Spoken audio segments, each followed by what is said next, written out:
Welcome to Take Me With You, Episode 11. I'm Ryan. And I'm Cheryl. We are two well-traveled people who want to go everywhere. But that's not going to happen. So instead, we'll travel vicariously by inviting a guest to share their unique travel stories with us.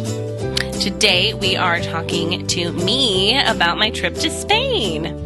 Yay! So we actually already started this conversation in last week's episode. Oh boy, so you guys are walking in like right in the middle of it, actually. Right in the middle. So if you haven't heard that yet and you want to hear about all the cool things that Cheryl did while she was in Madrid, go back to episode 10 and give that a listen. We'll wait. Okay, welcome back. Okay, wasn't that great? All right, so we're just going to go ahead and dive in. So, Cheryl, you were in Spain, you were in Madrid, you were in a little tiny city just outside of Madrid, and then you went where? The next thing I did is I took a train to Valencia.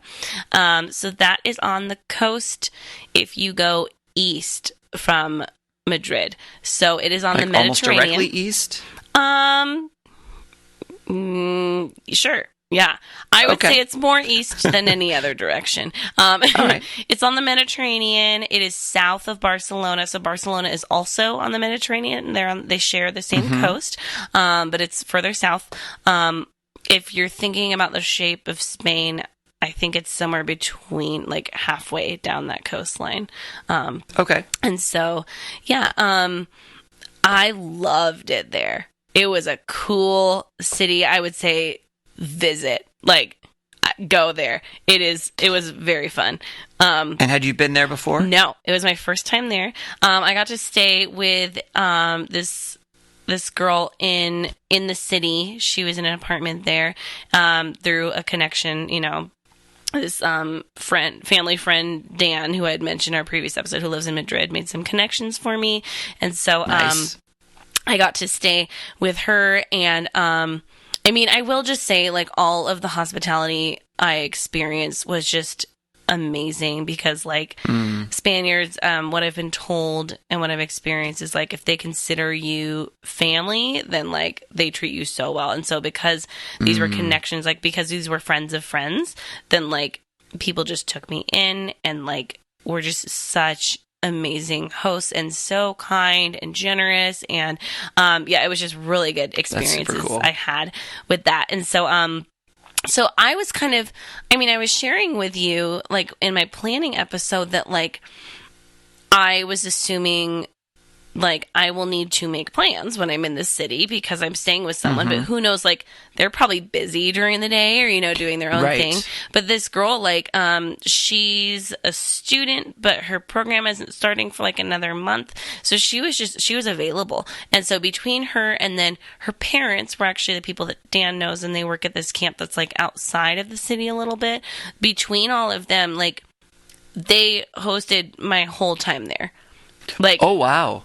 Yeah, I wasn't alone at all. Like, they took me to do things, and it was just lovely. It was so great, and it was really cool because, I mean, there wasn't, like, a super long list of, like, oh my gosh, I have to make sure to see all these things there, and, but, I mean, I knew I wanted to go see it's called the City of Arts and Sciences, and it's, I mean, like a science center that is probably in a lot of different cities and stuff, but, ooh, I'm excited now.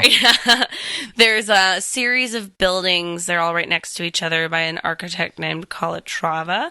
And I shared with you about him because I think his stuff looks like super sci-fi. Yeah. Yeah, and you said it looked like some movie. Now I don't remember the name of the movie, but it was like about like some spaceship that had landed and everything. And so, but the buildings were so cool. Like, they were very fun to see in person. So I knew I wanted to go there, and so it was fun because as we were talking about like what we were going to do on different days, I was like, hey, I've been wanting to go to this place. And they're like, oh yeah, we were planning on taking you by. Now, we didn't go in anything. So we didn't, like, pay admission to go inside. And so there's, like, I believe there's, like, a music one. It's like a concert area, and there's, like, an opera house, and then there's an aquarium, and then there's a science one. There's an aquarium? Yeah, there is. Yeah. I mean, I need to go back obviously Oh, I'm what? going You back. need to go back to Spain? I'm so surprised to hear you I say know, that, right? Cheryl. But just even like walking around there, it's just a good walk. I would say, like, because you can walk this really big loop around all these buildings. There's this like outdoor gardeny area with all these cool arches over it that you can walk through, and all these like parrots flying around. And so it's just like, it's very cool. Like, I would say just go So see all the these different buildings. themed buildings are all in the same area. They're all right next to each other. Yeah. Okay. It's a strip of them. There's this large, there's this river that goes through the city, and so it's like right along that river area. But yeah, I think just like, to me, in a lot of ways, it reminded me of San Diego, in this city. Like, it just like, had a very similar, even like the beaches, just really good beaches. They took me to this place where we had brunch that was like right next to the beach, and there's like a little like a long strip of buildings, and a lot of them are little like restaurants where you can just sit out on this patio like next to a sidewalk, and then there's just the beach. And so that felt very San Diego to me. Now, like I had said before, I was there in September, which is not tourist season. The tourists are gone. Valencia has a ton of tourists because it's a beach town during the summer. And it was a little on the warm side compared to what September normally is.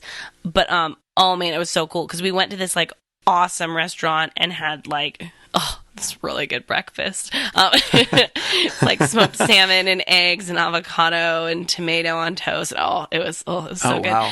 Yeah. And, but it was just so easy to get a table. And I was trying to explain, I was like, man, like if this were in the States, it would be packed. And they were like, oh, no, it is packed during tourist season, but like it's not anymore. And so, it was just really like a great time to be there. It was excellent timing. And then it's just a city where like, again, lots and lots of pedestrians, lots of people on bicycles. That was really common everywhere. Oh, cool. It's not huge. It's probably like a quarter the size of Madrid and like half the size of Barcelona. And so like, it's nice because it is truly a city.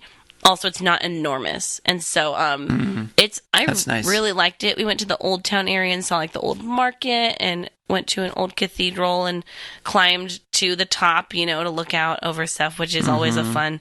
I mean, to me, that's like part of the classic Europe experience is you got to climb some old stone spiral staircase to look at the top of something and awkwardly walk past the people going down because there's not two staircases for up and down. That's just like... Right, and it's super narrow. Yep. Yeah, all of that, Yep. And so, and then my legs were definitely sore the next day after that. But, and so I really enjoyed it.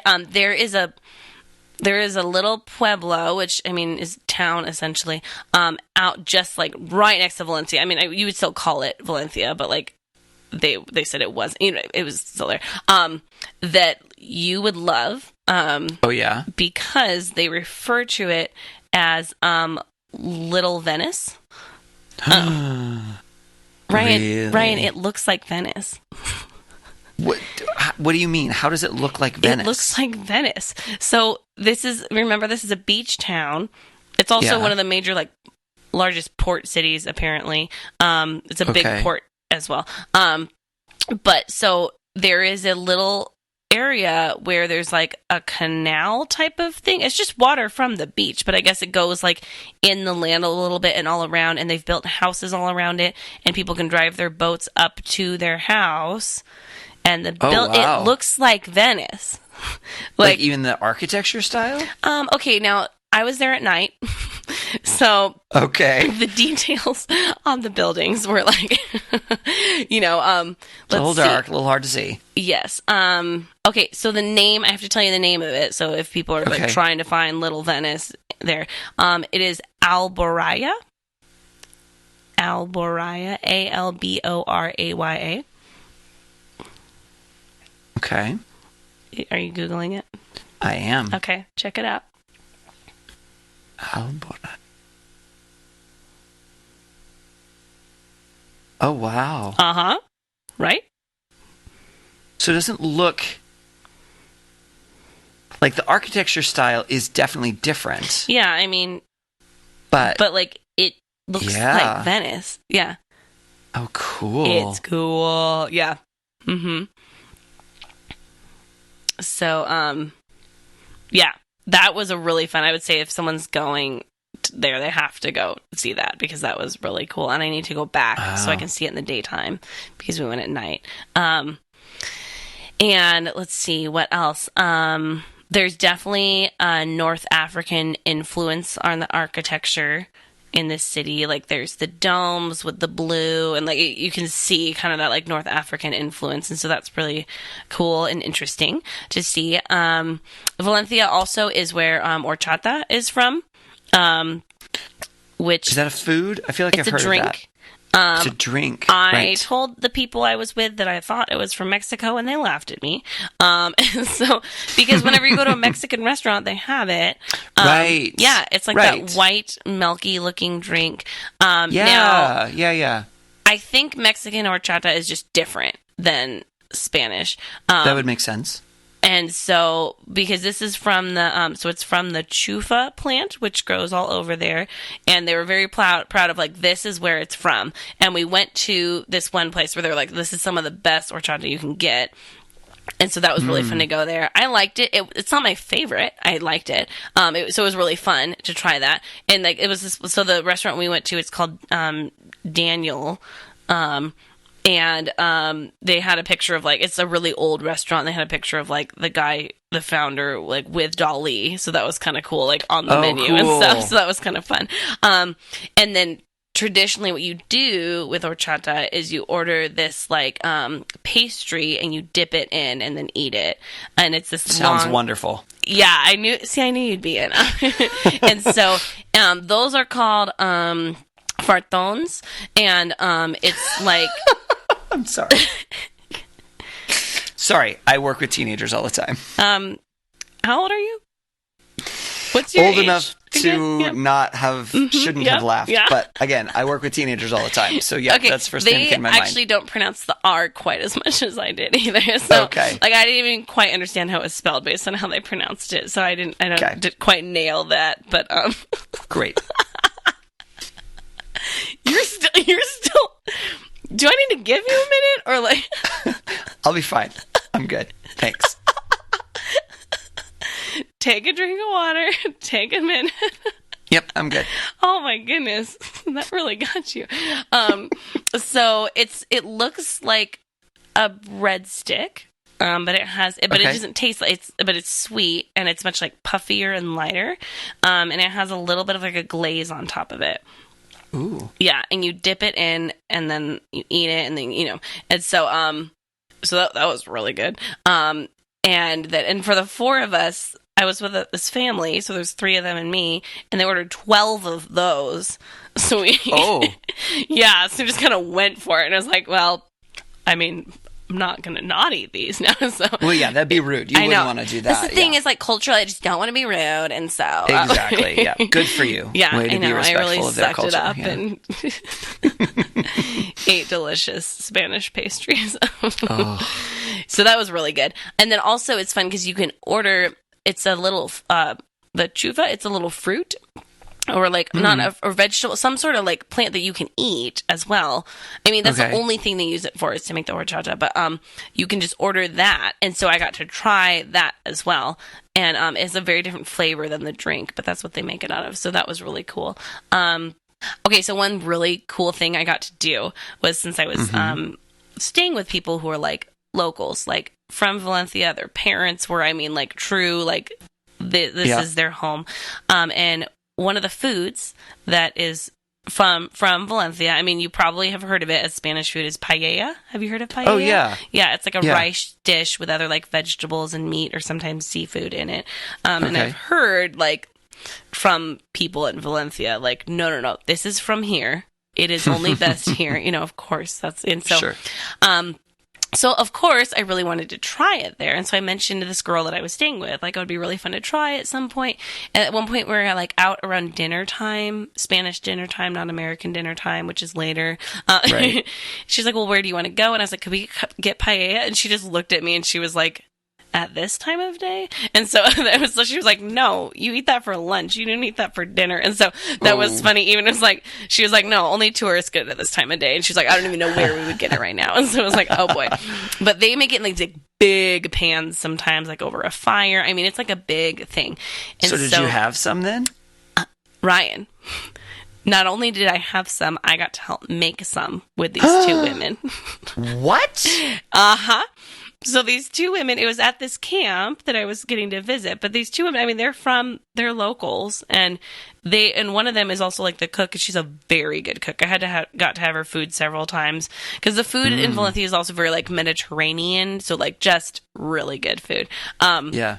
But I got to cook with them. Wow. Oh, it was so great. And so we went like traditional. They were like, these are the traditional ingredients. So it was like these like, let's see, like the pea in the pea pod thing, and then like chicken. Your face is really funny right now, and the rice, and what else did we put? A few other vegetables. Oh man, it was just like, and I took notes the whole time. I was like writing down everything she was doing. Have you tried to make it on your own yet? Not yet. I mean, I got back like this week, so Sure. But I mean, if you were really enthusiastic, I could definitely see you having tried it already. Clearly, I don't care. Clearly, it's not important to you.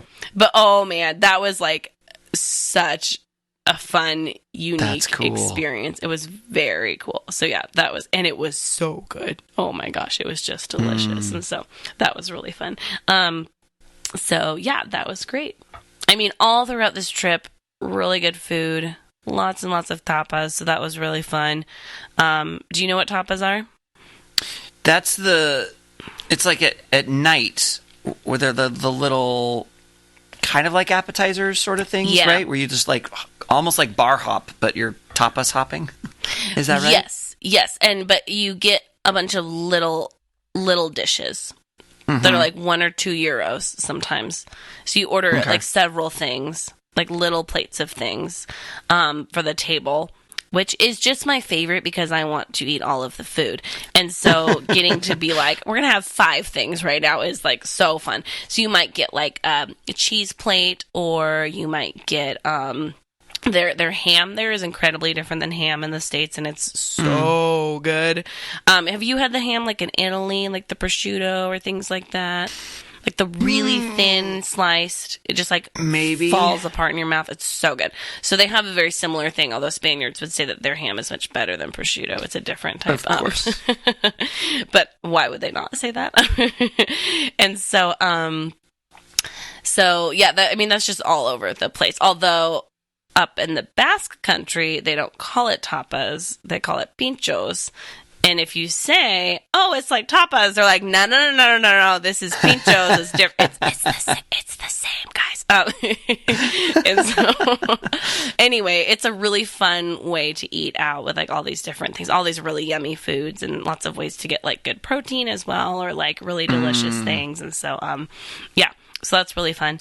And is that a thing that is people do every night? I mean, obviously there are some people who do it every night. There are people who do it, but is it the sort of thing that like a family would go out and do tapas like regularly, or is this like a special thing? I don't think I think it's a pretty normal thing. It's not fancy. Okay. You know what I mean? So like a lot of places have it.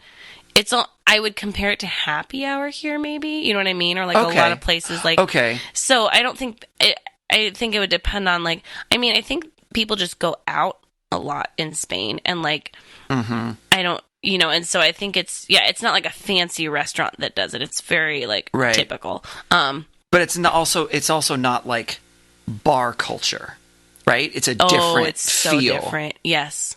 Right. Even the bars are a different feel. Like I went to bars and pubs, and it was like, this is not like the States. Like, yeah. And so all of that I think is a different culture feeling, I think, than like which like exists in the States, is just like not what you necessarily think of, I guess. You know what I mean? And so sure. Yeah. Sure.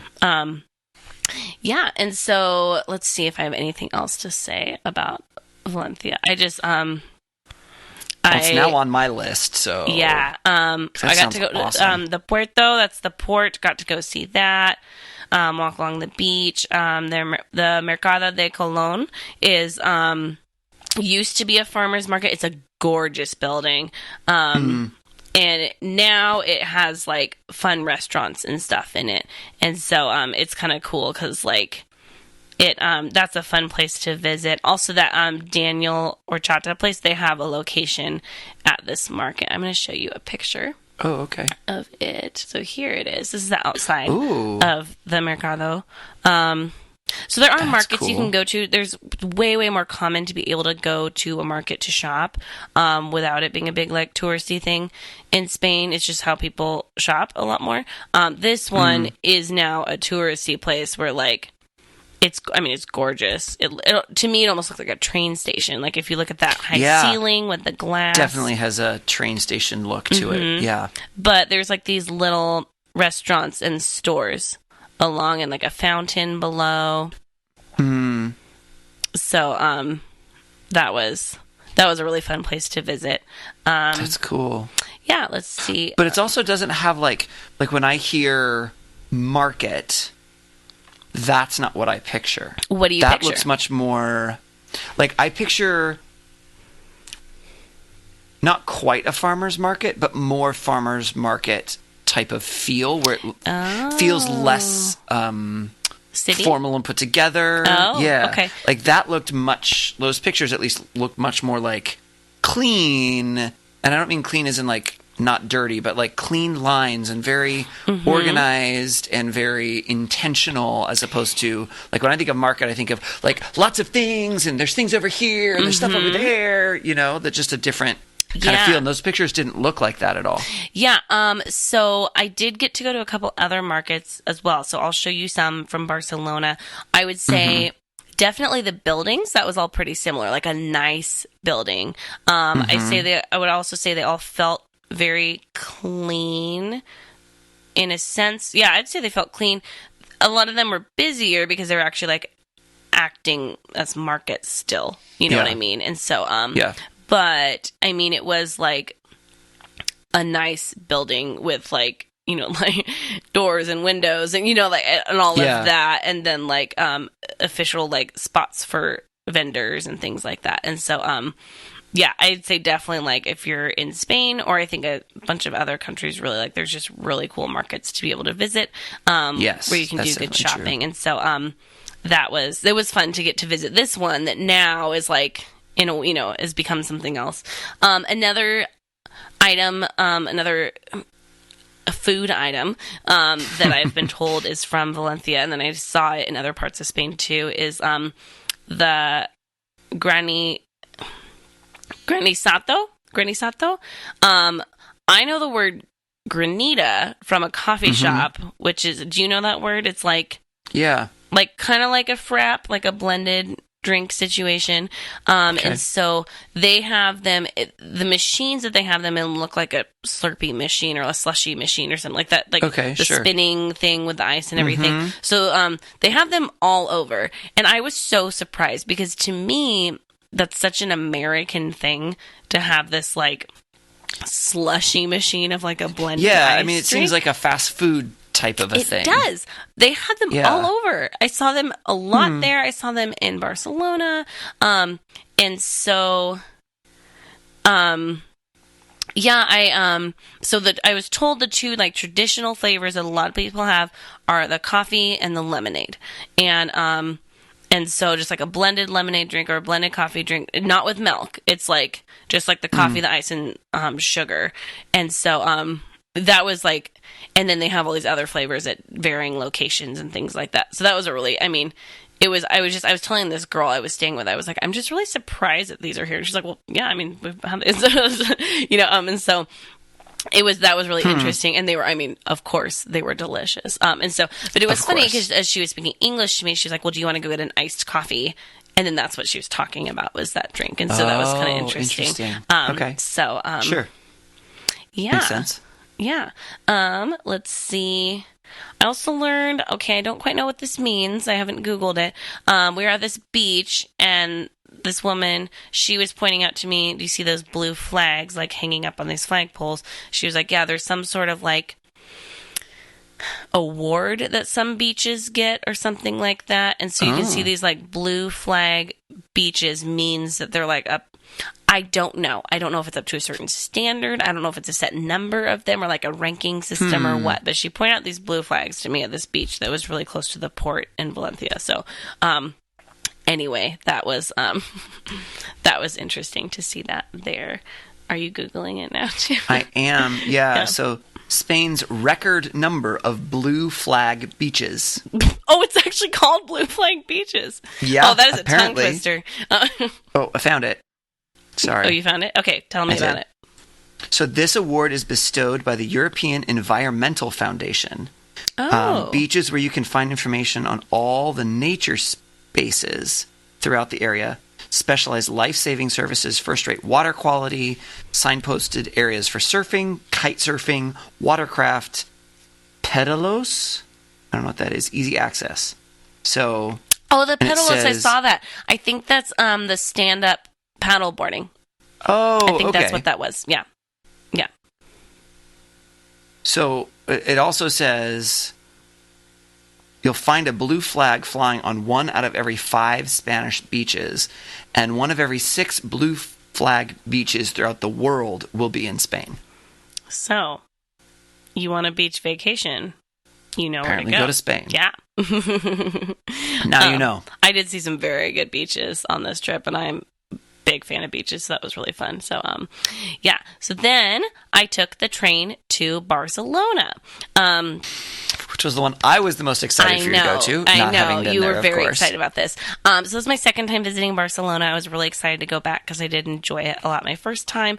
I would say also totally recommend the train ride from Valencia to Barcelona because now I Does saw it go on the along map, the coast? Mm-hmm. Mm-hmm. Oh. I'll find some pictures for you really quick here. Boy.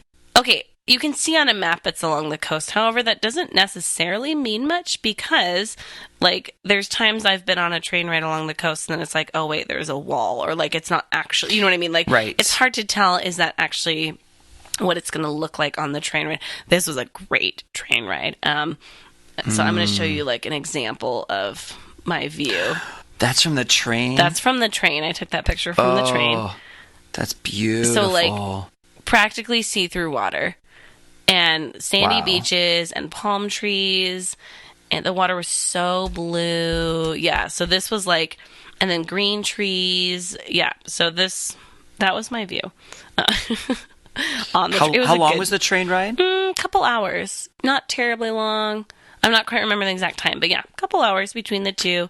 And you stopped several places along the way, I'm guessing? Yeah, pretty short stops since they were not the major stops and everything. But I really enjoyed all the train rides that I did on this trip. Just like, I found it so relaxing, and I just really like train travel a lot. And there's little cafes on the train, so you can actually get like good food and stuff. I got this sandwich that was like... it's like this long baguette type of bread with like the Spanish ham, which is amazing, and this really nice cheese, and then they toasted it, and I got some wine, and I was like, this is great. And was it overpriced or was it more expensive? No, I mean, because it wasn't like if you're terribly, here, yeah, right, if you buy food on something like a train or on a plane or whatever, you just expect it to be more expensive. Okay, it was more expensive. It wasn't terrible, you know. Okay. Like, I think for both the sandwich and the wine, I paid like 10 euros. Okay.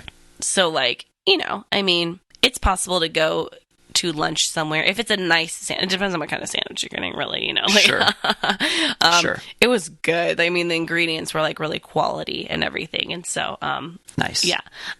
So, yeah. But really, like, all the train trips were actually, like, a nice little rest time for me, where I just, like, kind of, like, half napped or read a book or, you know, like, things like that. And so, I really enjoyed it a lot. So I would definitely recommend that.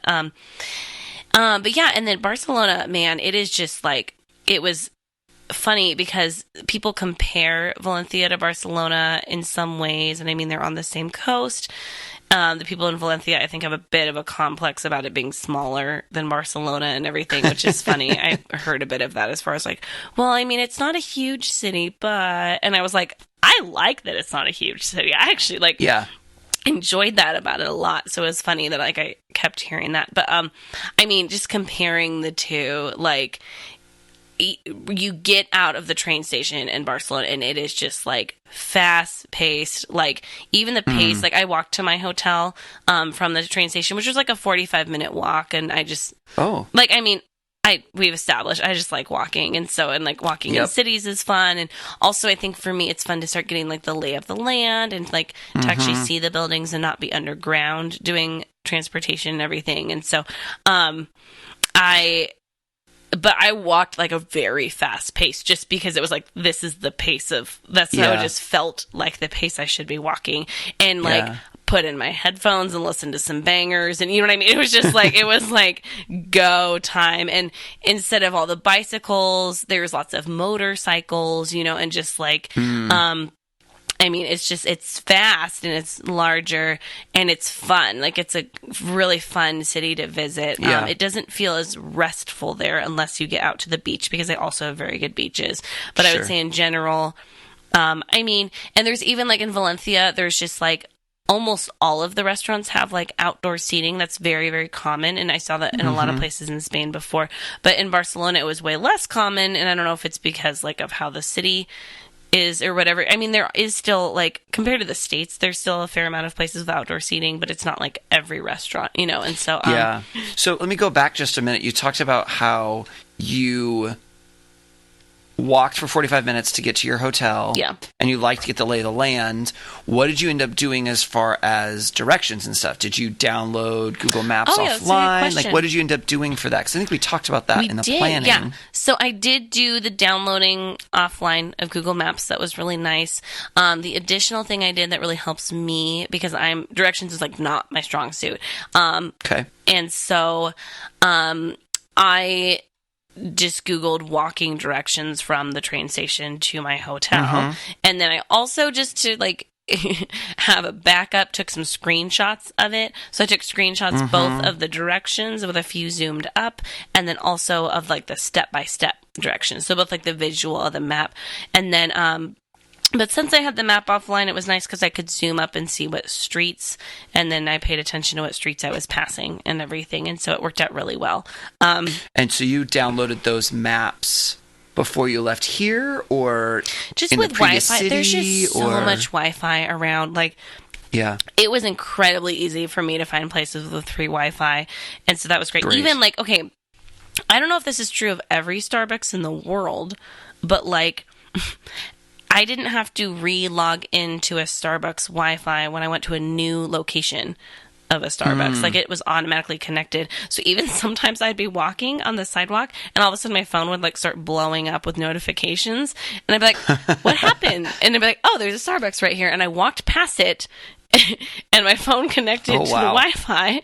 And so, but it was so many restaurants and cafes and museums and just lots of places have free Wi-Fi. And so it was really easy. Train stations typically do. The trains, some of them didn't have any. Some of them you had to like do a login thing that I ended up not doing.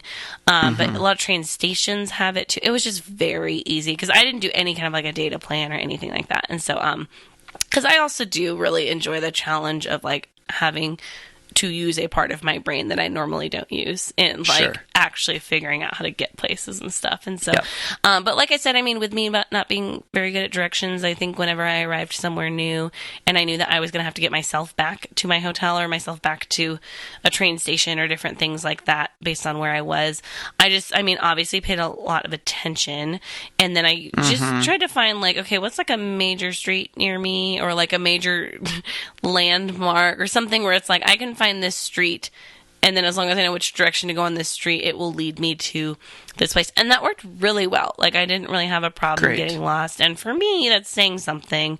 And so, and then also just even before my trip, I just, I'd mentioned in our planning episode that I like to just go on Google Maps, star things as I read about different attractions, and then just kind of look at that. And I just kind of look at the city, look at where are these things I want to go to, look at where I'm staying, and then just start like trying to process like what is that like and everything. And so that was really effective, and it worked out really well.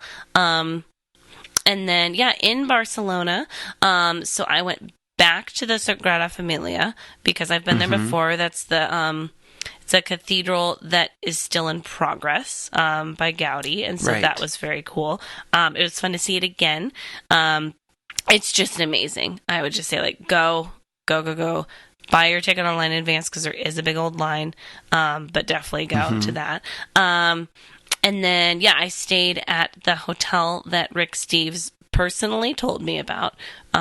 He chose, walked up to you and told you about, he chose to write it in a book, and then you read that book, and then you told me about it. But I mean, that's basically the same thing as him personally telling you. Yes. And so that's called the Fashion House B&B. I loved it. There were like maybe 10 rooms. It was in a building, like it was in one floor of a building. So, like, you had to, they gave you, a key, a physical key to get in the front door, and then you walked up these stairs. And so there were other things in other levels of this building. And so they had a little piece of it. And then, but it was so quiet there. And, they had this little courtyard where you could eat your breakfast in the morning. The breakfast was, it was very good. And it was available between 9 and 11, which is my time of day to eat breakfast. That's I know, right? Not even available until 9? I know. I love that. Yeah. And really good food. And it somehow, amidst this, bustling city, it was just so quiet out in that courtyard area. And really great staff. And just, very clean and very nice feeling and everything. And so really high ceilings even. I mean, just my room. So my room, I did one of the shared bath ones where the bathroom was down the hall. But my room had a sink in it still, and a little table to sit at, and a wardrobe and a mirror. And so this was about my halfway point in the trip. And so I did some sink laundry that day, but it worked out really well since I had a sink in my own room and space to hang my little clothesline and everything. So I would say the hotel was great. I went on a food tour in Barcelona. You were looking forward to that. I was. So food tours are something I would totally recommend to anybody. And it's just so fun because it's not what you think of with a tour group. It's very small.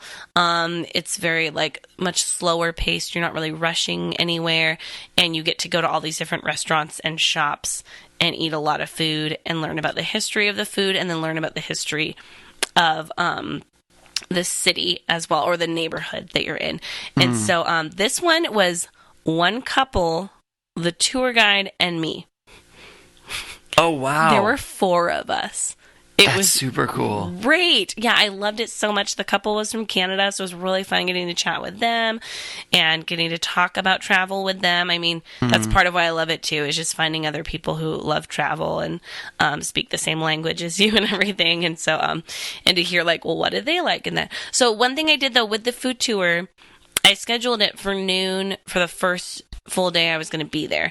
And the reason I did that is because I was if I hear of any cool things, I want time to go do those things. So I don't want to end the food tour, end my time in this city with it. I want to begin with it. And so, and because there were also some foods he talked about that we didn't have on the tour, but he recommended. And so he was like, hey, make sure to go get this thing while you're here.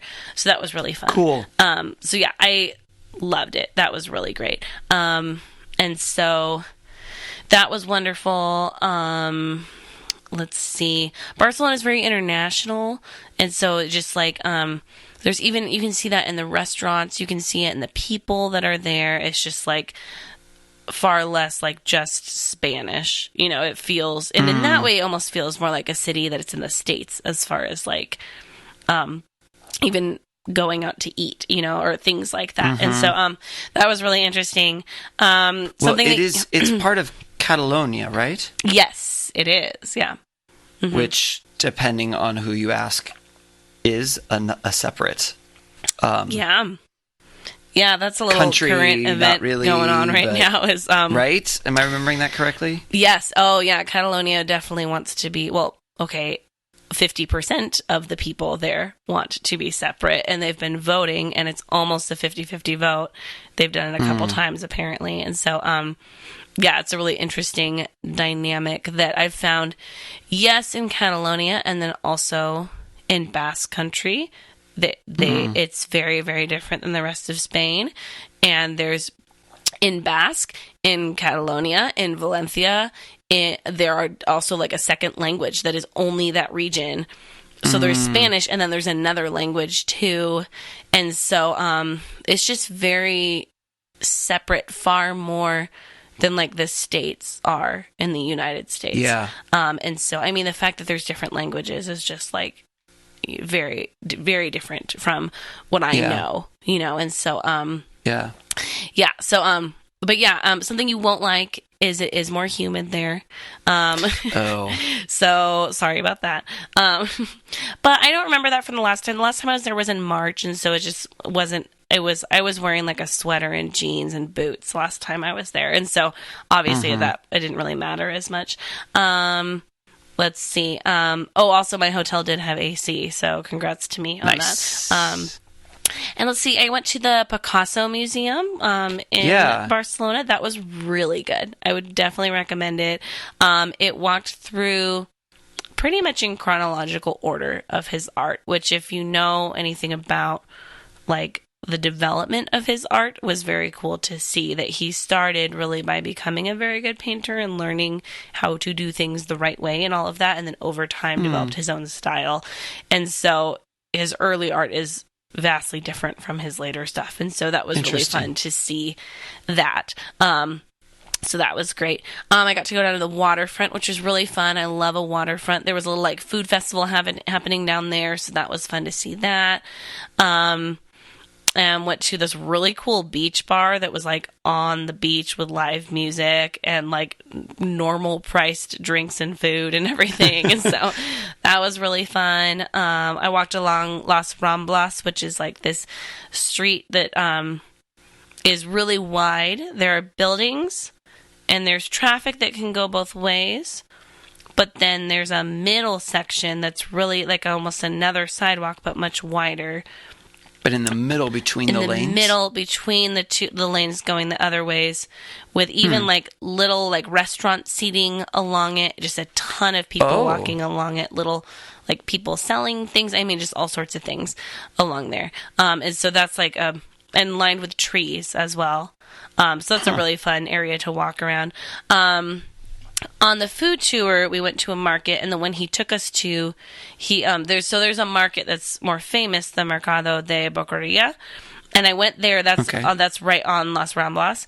But that one, our tour guide, he was like, "I'm not taking you to this one because like that one's so touristy now." That he was like, "I want you to see a Spanish market, you know." And so, so that was kind of interesting. It was fun to see both. For me, I enjoyed that. So I'm going to show you, first I'm going to show you the market that he took us to. So this is the outside of it. So as you can see, it's a really cool building. It's got an interesting roof on it. And then the front of it has all these like wood. I mean, how would you even describe that? Like wood panels, Slats? wood strips? Like, yeah. Yeah, I don't know. They almost look like, what are those things called? Pallet that you boards. like? That's it. Yep. That's the thing. They almost but look like those. As you can see, there's like sliding glass doors, you know, so like as you think about market, and then this is like what one of the stands looks like. And so it's like, almost looks like a deli counter in, a grocery store.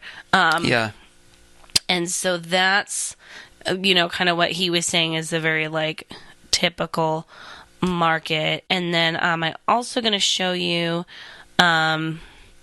the Mercado de Boqueria, just to see like it's just people. I mean, it's a similar style, but you can see like the crowd here, and that's more what I picture when I picture market. Okay, yeah.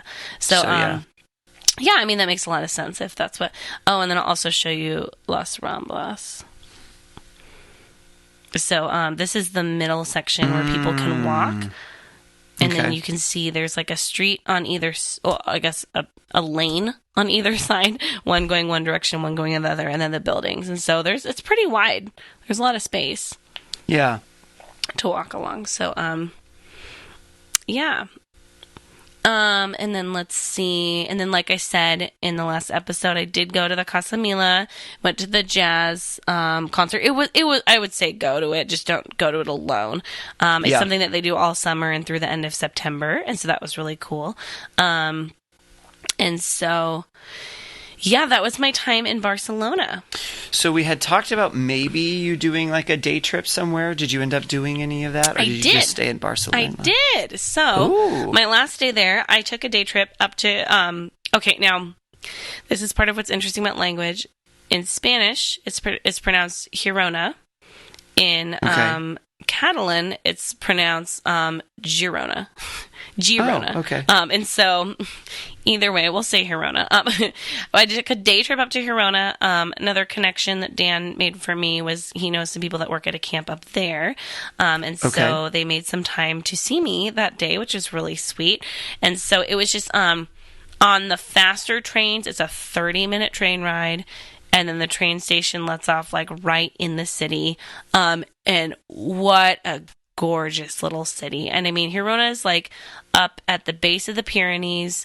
So it's like out there. And then we went out to like the countryside more than like we went out of the city a little bit to visit this camp and everything. Rolling green hills, farmland. I mean, just like it was really beautiful. And then I got to walk through like the old part of the city. And that was just like, okay, now I haven't been, I'm going to show you this picture. I haven't been to Amsterdam. I have not either. Oh, you haven't? Okay. This reminds me, it's one of those like... Oh, yeah, that definitely looks like pictures I've seen of Amsterdam. Right? Because there's this river. So the buildings look a little different. Sure, yeah. But like these colorful buildings, I mean, you have your red, yellow, and a white or like a tan color. But like really beautiful. And yeah, and as you can see, I mean, even the grass in this photo, like green. And then I'm going to show you as well, like the mountain area around it. This is where we were driving. It was just like so green and beautiful. Yeah. And so that was really neat. I mean, here's like at the camp. I mean, it looks like Washington State in some ways. Yeah. So Yeah. There's it, definitely some similarities. Yeah. So that was really cool. One thing really cool that I got to do there was they took me out to lunch to this restaurant that was like just in the middle of nowhere. Like we were just driving through like farmland and tiny little towns, and they were at this restaurant, and like no tourists, like, and it was small, and it was so fun because like.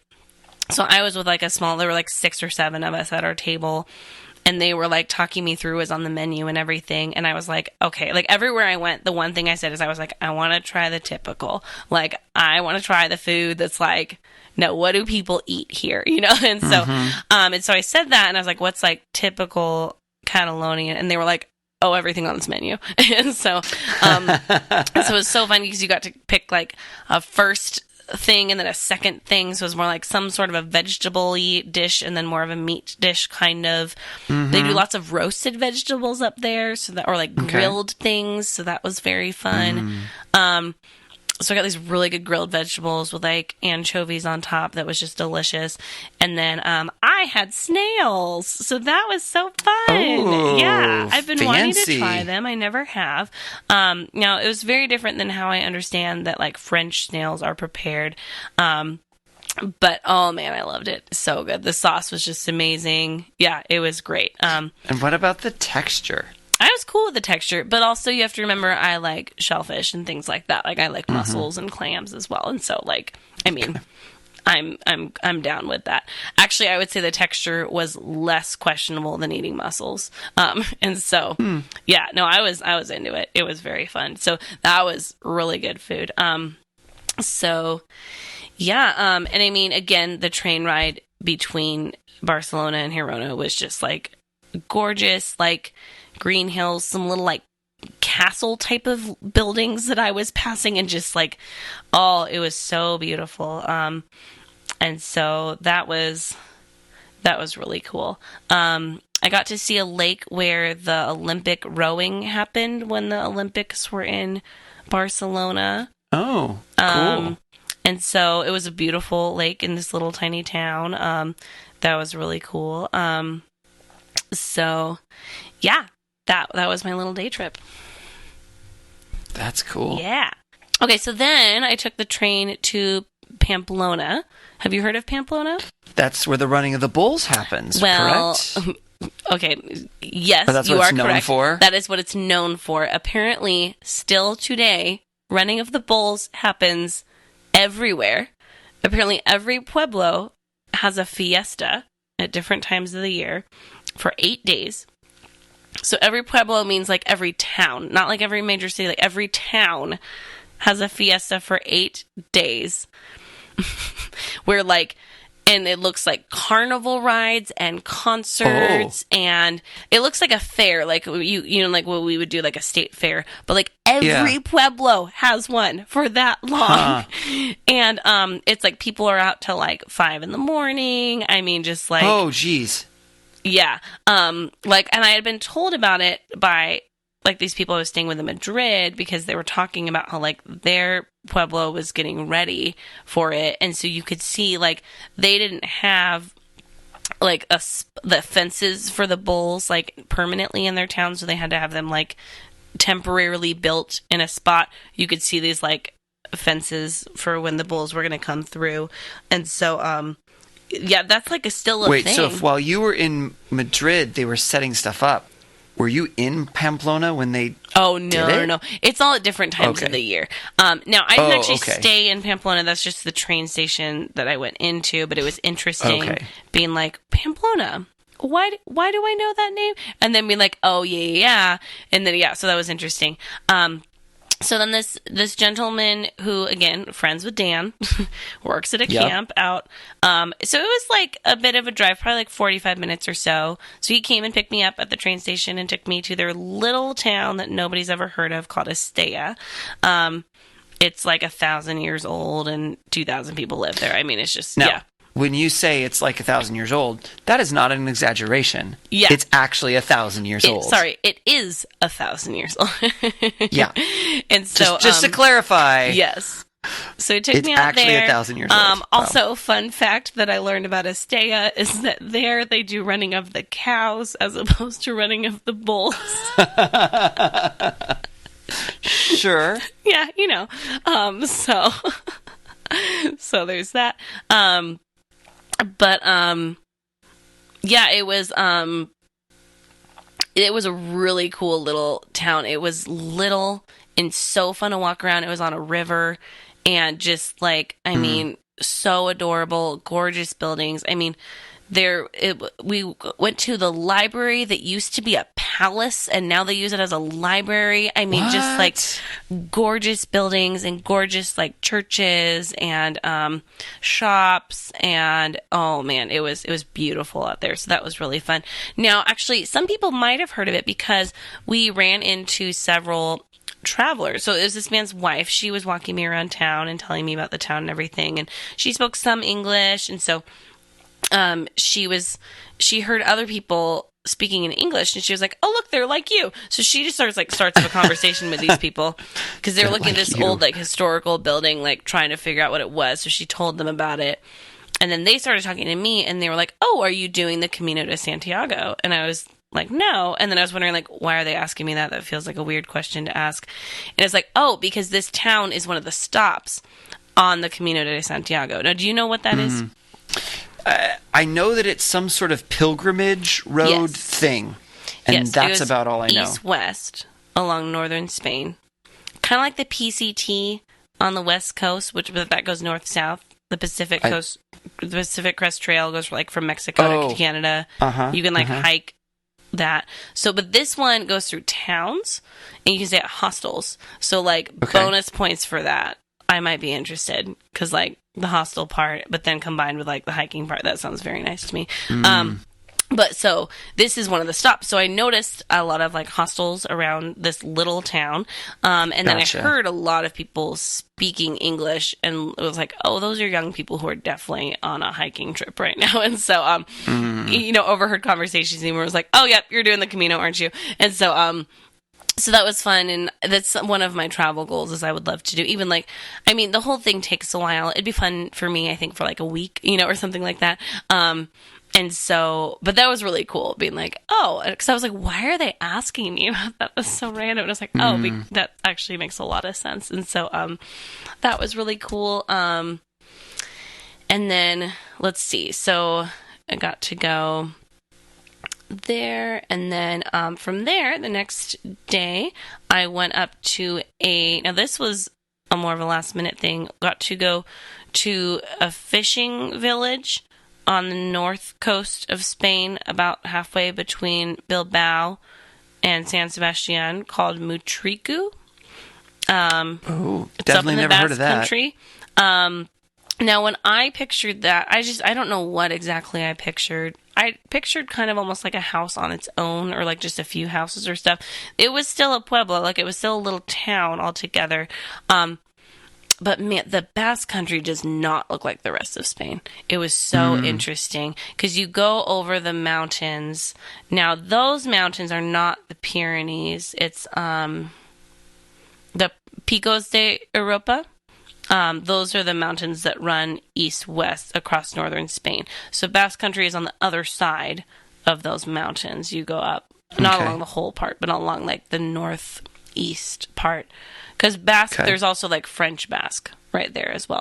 So, and so, but even like Dan, he drove me up there, and he was pointing out along the way, he was like, do you see like how these houses are spread out as opposed to like the rest of Spain? Like, you don't spread out houses, they're all together, you know, like you don't.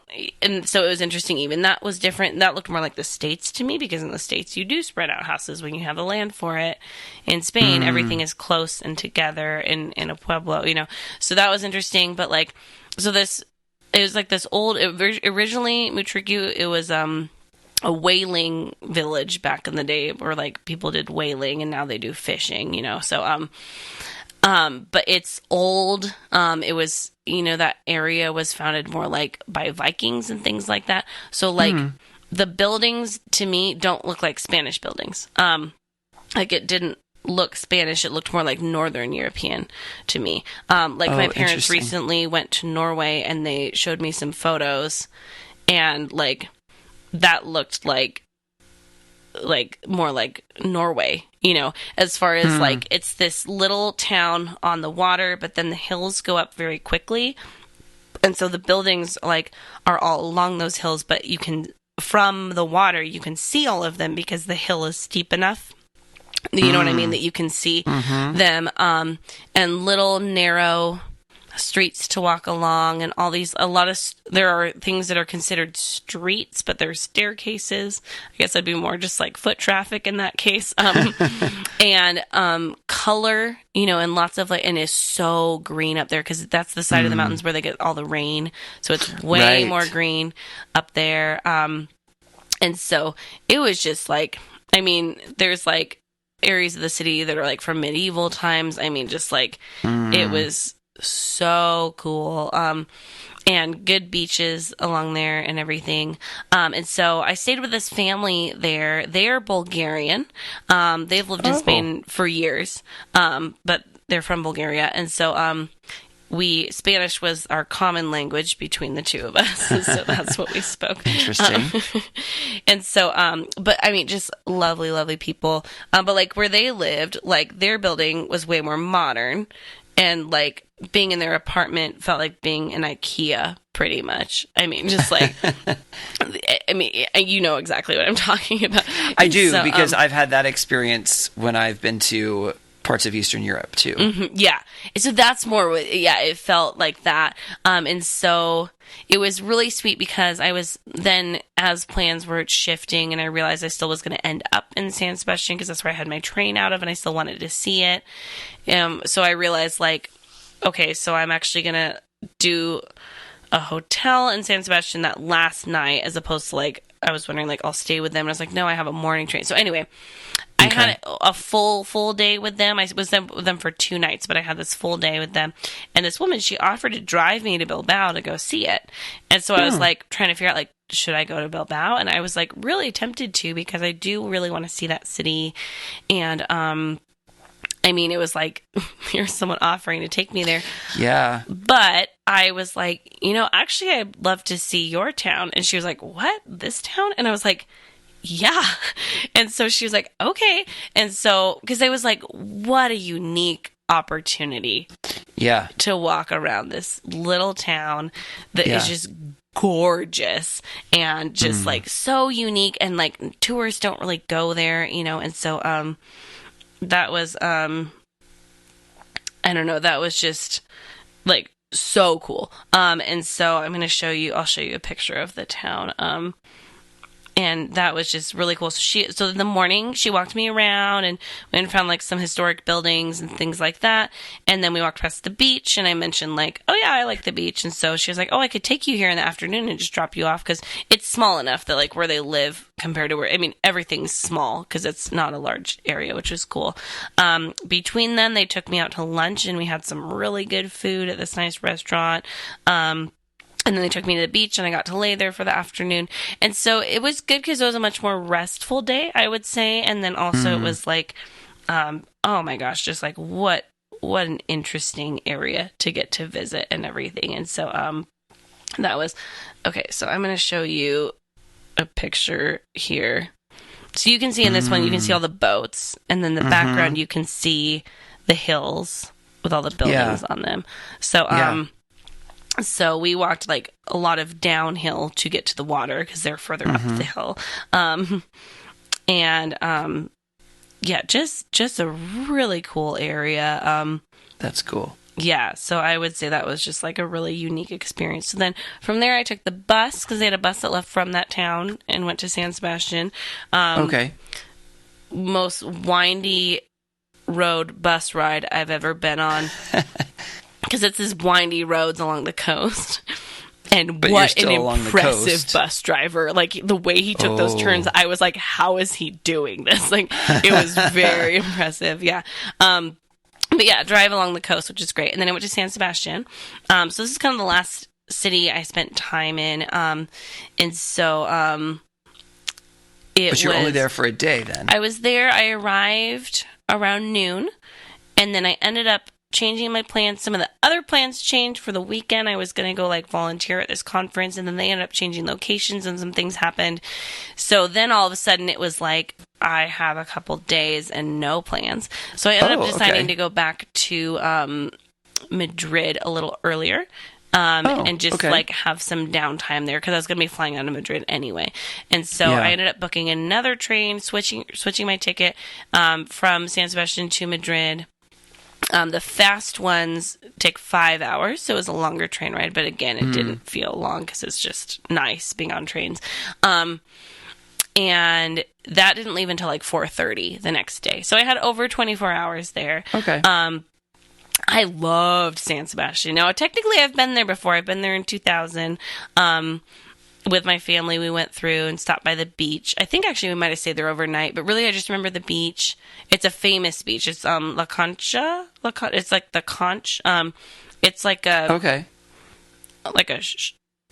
almost shell. like a U shape. Yeah, like a shell, but like the shape of it. It's in the book Lord of the Flies. Oh, that's what they pass cool. around to say who can talk. Oh, okay, there you go. And so I loved the city. I loved walking around there. It just like, it felt like a miniature Paris that was on the beach. Whoa. Yeah, it's small. It's not that big. Like, if you look at a map of it, it was funny because I was like looking at like, where am I staying? And then like, where's the beach? And being like, oh, that's only a 10-minute walk. Or think like, it was like, it's compact. It's not that big. And it has a beach, and then also it has a river that goes through. But the buildings, even like along the river feels kind of like the river in Paris, but just like a smaller version of it. And like the railings along there. I mean, just like, it just like felt very French to me, which makes sense with like, if you think about like its location and everything. Yeah, it's really close to the very Spanish-French border. Yes. But oh my goodness, just like a really gorgeous city and really lovely just to walk around. It didn't feel super like crazy busy or anything either. And I just really like enjoyed it. So like here's the river. Ooh. So you can see like different style even of like the railing or, things like that. And then like the buildings and like how the people dress. It just felt more like France to me. Yeah, that definitely doesn't look like Spain. If you had showed this to me and say, what country, I wouldn't have guessed Spain. Yeah, yeah. And so I'll show you some other buildings as well. But I loved it. It was really fun. It was also like incredibly easy to find my way around because from the river, I knew how to find my hotel, and then all the bridges look different, and so I knew what bridge mine looked like. And so as long as I could find the river, I could find my hotel, pretty much. And so that was really nice. And so, yeah, and then they, like I said, they have pinchos there. It's not tapas, pinchos. No. And so, so I went to this place where it was almost like a pincho buffet, and I don't know if this is common or not, but he explained it to me, and he was like, "You take this plate." There was like a row of all these little things on little like toothpicks that you could just take one. All sorts of different food items. You put them on your plate, and then they tell you how much it costs. So like, Okay. Similar idea. And so that was that, and it was all like so delicious, and so that was really fun. And then just like walked around the city and just really like, okay, look at these buildings, just like, it doesn't look as Spanish. That looks European. Yes. As opposed to Spanish. And obviously Spain is in Europe. But Spain is almost has its own look. thing. Yeah, like Spain in some ways is different than the rest of like the European. No, I definitely agree with with this that. street, looks like, it looks like a street in Europe, certainly. Yeah, yeah. And so, that was really interesting. But I really enjoyed it a lot. I mean, I got to go lay on the beach. There was just like a gorgeous day, and so that was really lovely. It's a good beach. I mean, it's like a very well known beach. That makes a lot of sense that it is good. And so, and then took the train back to Madrid. I stayed back at Dan and Lynn's house. They were gone for the weekend, so they just let me like stay there on my own. So I arrived on Friday night. And then my plane was going to leave on Monday morning. On Saturday, I did nothing. I stayed at their house and just had a Saturday and was alone and just kind of like... But stayed inside, or did you go stayed around inside. Madrid? Like, just, oh, wow. Just stayed there and just felt like being at home pretty much, which was like, I think needed because I kind of jumped back into work when I came back. And so that was really nice. And then Sunday, I went to, they had a neighbor who goes to the church that they go to, and I had visited that church the first Sunday that I was there. So they were like, hey, if you want, she can pick you up and take you. And I was like, oh, that'd be fun, and I had met like 15 plus people at their church. So it was so fun to go back and be like, hey everybody, and get to see people I'd met before. And then saw this girl who I had the one who had invited me to Alcalá de Henares 2 weeks before that, and she was like, hey, you free this afternoon? You want to go into Madrid for the afternoon? I was like, sure. And so the one thing, now, do you remember the one thing I told you about Madrid that I had done before and previously when I had gone there? No. It involves food. Some, like, this very old place that serves this famous food. Oh, the churros. Uh-huh.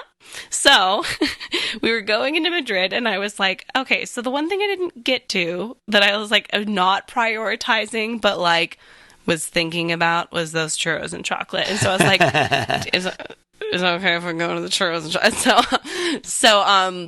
So she's like, oh, I always love that place. And so that's it's really close to the Puerta del Sol. So we took the metro to there, And then we were also going to get lunch, and she was like, "Oh, have you been to this place?" And it's called the Museo de Jamón, which means the Ham Museum of Ham. But so the first floor of this, it's really close to the Puerta del Sol. Apparently, it's like pretty well known. I didn't know about it. And so the first floor is more like a market where you can just buy things and just eat them, like not at a table, just like buy things from a counter. And then the second floor looks like a really nice restaurant. Like, it was reminding me of like, not quite, but like Hello Dolly, where they got like, it looks like okay, not that, that's like over exaggeration, but like it looks like a nice restaurant with totally normal priced items. And so, of course, we had to get ham there, and then we got cheese and Spanish tortilla, and then some like bread, and yeah, so that was a really good meal. And then we went and we got, and then we strolled around a little bit. She was like, "Do you want to walk a little bit before we get our churros?" And I was like, "Yeah, that sounds good." So we're strolling around. Now, the other thing I hadn't gotten to in Madrid that I was like, I should see at some point, and I hadn't gotten to and didn't mention to her, was the palace. I had not seen the palace yet. At all? No. So not just this trip, but you never have? No, I've never seen it. Okay. So we're just strolling around, and then we just start walking, and I'm like, this looks like a palace. And I was like, is this the palace? She was like, yeah. She was like, you haven't seen it? I was like, no. She was like, I just assumed that you had, but I thought as long as we're in the neighborhood, it would be a nice place to walk past. So I got to see the palace. That's so funny. Well, that's great. And then right next to it is a cathedral that's really beautiful as well. And was there like right when the bells were ringing and stuff too. So that was really fun. So that was great. And then we went and got our churros at the San Gines, Gines. And so that's like, they're from the 1800s. They've been there since then, and just like they know their stuff. It's delicious. So it was fun to go back there again. So that was really great. And yeah, it was also just, again, a really fun, like, impromptu day where like I've said, like, decision making and travel can be really hard for me because once you get to Europe, everything is so close. So even like realizing that weekend fell through, and then realizing like from Friday afternoon to Sunday night, I have nothing. And then being like, and I'm in Spain. So like, right? All of a sudden it was like, where can I go? And so Dan, wherever you want. Yeah. Dan was kind of like, he's like, well, you could go here, you could go here. And then he asked me, he was like, where in Spain have you not gone yet that you've been dying to go to? And I was like, well, Sevilla, really. But Sevilla is like across the country from San Sebastian. But he was like, yeah, but there's a 2-hour bullet train from Madrid there. So he's like, you take the train to Madrid, you could take the 2-hour bullet train and be there. So I was like, do I do that? Or like, there's Segovia, which is only a 30-minute bullet train outside of Madrid, and that's this historic city. I've been there once before. So it was like, or it's like anywhere else. Like, do I want to go to France a little bit? I mean, it was just like a little overwhelming as far as like, there are so many options right now. And then I was like, okay, also like, I was pretty tired by that point, and so it was like, okay, I need to, like, remembering that this is also considered like vacation. And so like, oh, are you sure? No, I'm not. And so, yeah, just, I think going back to Madrid was really good. And then that Sunday, it was just really fun to be able to go to the city one last time, and like kind of wrap up the experience with that and everything. Yeah. And so, it was great. Yeah. So, that's my trip. That's super fun. Yeah. Okay, I do have one final question for you. Nope, not going to answer it. I refuse. Well, I'm going to ask it, whether or not you're going to answer it. Okay. So, of your entire trip, the whole thing, both this episode and the last episode, if you could take me with you for one part of your trip, what would that be and why? Okay, Ryan, I need to tell you something. In all honesty, every single day of my trip, I thought of this question. That's really funny. I'm not lying. I'm serious. Like, every day at some point, I was like, is this the day I would take Ryan to? Because I knew you were going to ask me this question. And so it was like, would I take him here? Would I take him here? And so And there were so many days where I was like, yes, this is the day. This is the thing I would take you to. And then the next day just kept getting better and better. And then I was like, there's so many options. And so, so there are some contenders. But ultimately, I think I would take you to Matriku. Okay. To walk that morning that I got to walk around the city. Like, I think you would thoroughly enjoy that. It's also funny. I know that you're not super interested in Spain compared to the rest of the world or the rest of Europe, even because you're a big Europe fan. And so it's funny that felt significantly less Spanish than the rest of the trip. But like, I think you would enjoy that so much. And so, I would take you to a lot of those things. I was also considering, like, Sure. do I take you to Girona? Do I take you to Valencia? Because I know that you would like the pace there. Like, and it was like, I think this is the one, if I could take you to one thing. And so, it'd be probably cool. because of the uniqueness too. And I know that you appreciate the like less touristy piece of it small. as well. So, and it's small and you like small. And so, I do. yeah. I will say, after hearing all these different things that you've done, Spain is now on my list. Yes! But I don't know that Madrid's so Mission much on my list. accomplished. But definitely, there are definitely some places in Spain that I'm like, okay, I think I probably want to go there now. All right, where are we going? Well, yes. So not anytime in the immediate future, but... Yeah, don't go in the summer. I will tell you that. Well, see, that's the problem. That's almost the only time of year when I can go. Go on your winter break or go on your spring break or something like that. Yeah, it would need to be probably spring break is when it would need to be. I think spring break would be a good time for you to go because I think the weather would be great for you because you're not a huge, like, sun fan or, like, heat fan. And so I think, like, I was there in March 3.5 years ago and wearing, like, jeans and sweaters or sometimes t-shirts. So, like, I think you would like it then, and it's not tourist season, and you would like that as well. So I would. That's very true. Yeah. All right. So, last segment for this episode, Wish You Were Here, where we're each going to highlight a travel attraction that we have encountered somewhere, not necessarily connected to Spain or your trip. So why don't I go ahead and share mine? Sounds good.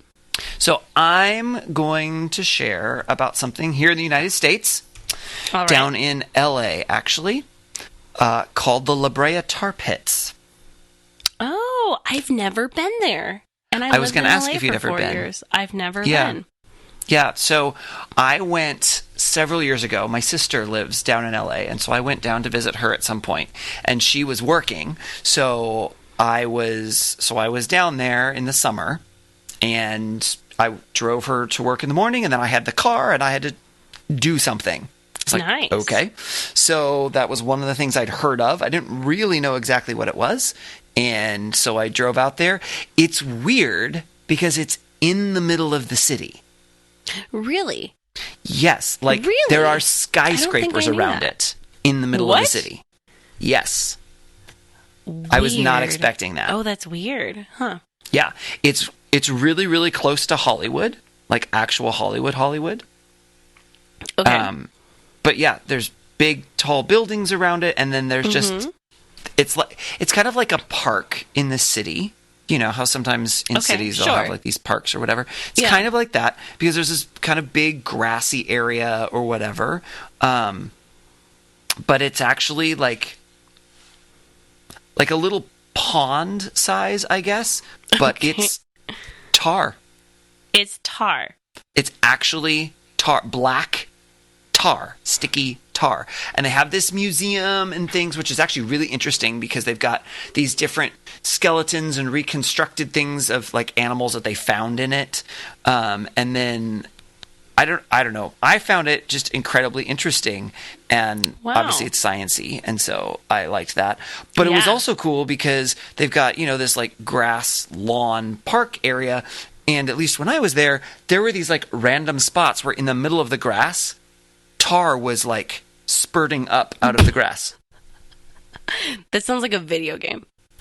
Yeah, it was so kind cool. of, it was surreal in that sense. You're in Yeah, the middle that's of this city, in this park, but there's black goo coming out of the ground through the here's grass. what it really sounds like. It sounds like the apocalypse. Except it wasn't like exploding. It was just like this little tiny, like tiny puddle.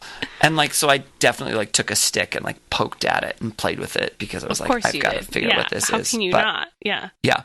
So Okay, anyway, what so that's my wish you were temperature here. is it at then? Can you tell me, because I don't know. What's what? Is it like super hot then? Is it like The temperature of the tar? Yes, yeah. I didn't actually Like, touch okay, it with my hands. Okay, so I like don't you go to actually know. Yellowstone and like those, like I've it's not like, been to Yellowstone yet. oh, okay. Well, Ryan, you should go to Yellowstone. I know, it's on my but- list. It's really cool. But the hot spring, is that what they're called? I forget now. Oh Okay, yeah, I'm like going a to hot spend there springs? and I forget. Sure, Yeah, or like a geyser? the geysers. Those are like very, very hot. Yes. Like, okay, so like the tar, like, is it like that? I don't think so. I don't remember enough of what actually causes it. It's been long enough since I've been Okay. there. Okay. But no, I don't think it was. But it's like, it's bubbling. So is it I think it's boiling? bubbling because it's coming up out of the ground. I mean, maybe it's warm, Oh. but also Okay. I was in LA in the summer and it was hot, so like it's hard to know So what's causing everything things is to be 1,000 hot. degrees then. Right, exactly. Interesting. Oh, that's really cool. Yeah. How fun. That Yeah. sounds great. Now, were there dinosaur related things there? I feel like I've heard Yes. about dinosaurs. Okay. Yes, because they found like these like dinosaurs that got trapped in it Okay. like millions of years ago, and then they like found these skeletons and stuff, and then they have like a recreation in like the pond-sized pit of like dinosaurs getting stuck in it. So they have like these models, like life-size models, like of interesting. dinosaurs and stuff. So Okay. yeah, That's it's cool. very cool. It's not Nice. super big, and I mean, at least when I went, I mean, it was in the middle of the work week too, but like Yeah. it wasn't super crowded or anything. So Cool. I need to check it out. I'm down there all the time. I need to go. yeah, it's I enjoyed it. Cool. For someone like me at least who likes the sciencey stuff and a little bit of the weird, it was definitely worth the drive. And then again, it's like I don't know how many blocks, not very far from Hollywood. So if you're going to, I think I also did Hollywood that same day, as a matter of Oh, fact. okay, sure. Yeah. So Well, and you like a park in the city as well. So like that's, yeah, yeah, that's fun. Cool. All right. Well, mine is on Whidbey Island, which is in the Puget Sound in Washington State, so in western Washington. The Puget Sound, there's a really cool area. There's a lot of little islands along there. Whidbey Island, though, is actually the longest island in the United States, I believe. Oh, is it really in, Yeah, in it's all really the United long. States? Yeah. And so, but I've been there a lot. My parents have a house over there and stuff. I would say it's just like, just adorable. I mean, a lot of the little islands in Washington like that are just so cute and small towns, and it's a really skinny island. So just like there's so much coast to it, which is so fun. Like the rocky beaches with the anemones and all that stuff. But, so there's lots of great stuff there, but it is one of the few remaining drive-in theaters. And so in Oak Harbor, which is the largest city And that's on the Whidbey north Island. end of the island, right? Yes, the north end of the island. It's the largest city in Whidbey Island. They still have a drive-in theater, and it's great. They do during the summer. It's open every night. During the school year, it's open on the weekends. They do either a double feature or a triple feature for something like $6. Oh wow. Yeah, they have a good concession stand with like a lot. I mean, it's still like movie theater concessions. I mean, which is good, but like a lot of items and stuff, which is so fun. And man, drive-ins are the best. It's just like, it's so fun. I love it so much. I've gone a lot of times. I've even like gone alone and taken my dog, because getting to take your dog to the movies, like that's really fun. And so, yeah, I would say if you're on Whidbey Island, you gotta go. It's the Blue Fox Drive-In, and big fan. Yeah, so Best Wish double you were feature here. you've seen there?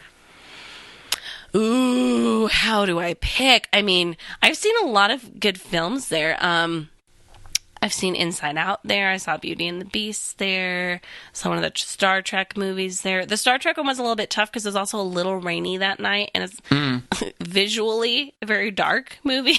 So, like, the vision on that wasn't quite as good. So they're first run movies. They're not like old movies or anything like that. They used to do second run, and now they're doing first run because they had to switch what type of projection they were doing eventually. So now they weren't really like saving money by doing second run, and so gotcha.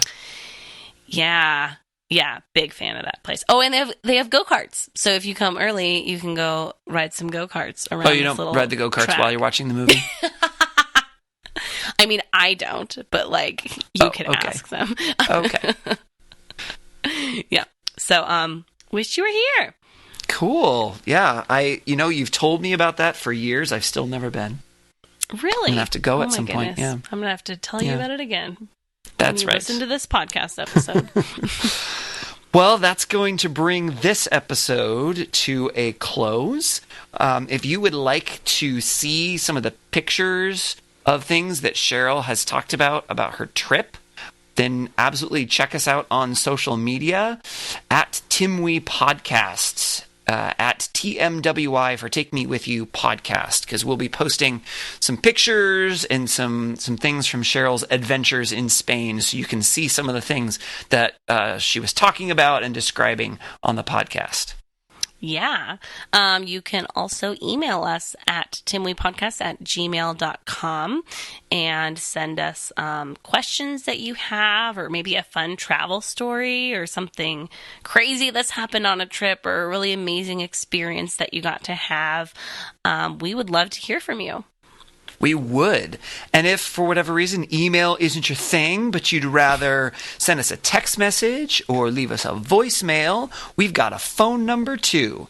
You can call or text us at 406 Pod Timwe, or if you need the actual numbers, that's 406-763-8699. And again, you can send us a text message or leave us a voicemail, and we'd love to hear from you. And along those same lines, you could also rate and review us on whatever service you are listening to this podcast on, so we can get feedback from you. And if you like it, you can share us around so other people can learn to like it too.